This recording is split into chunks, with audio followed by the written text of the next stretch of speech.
So today I'm going to show you how to make a really quick and easy, no mess paper Easter egg wreath.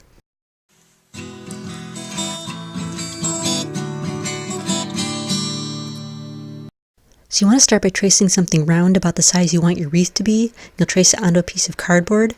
I traced a lampshade, but you can also use a dinner plate.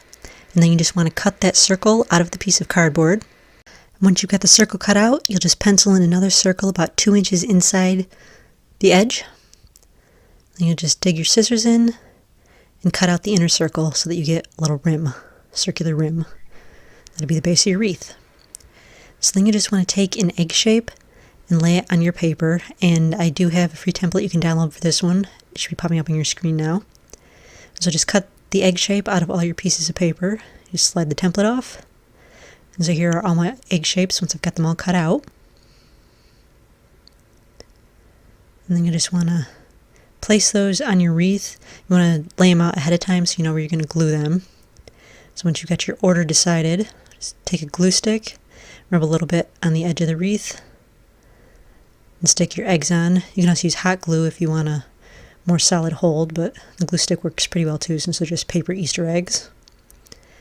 And you just want to keep going until you have your entire cardboard rim covered in paper Easter eggs.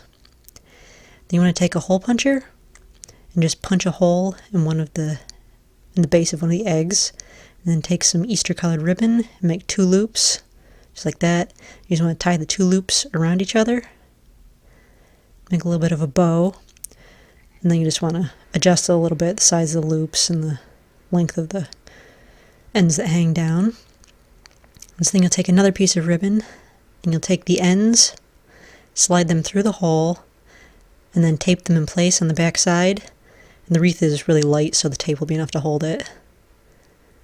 And then that will be your hanger because it's got the little loop at the end.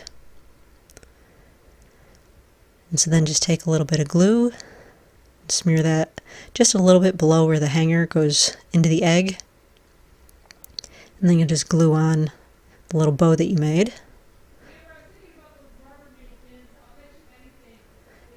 And then there's the finished wreath.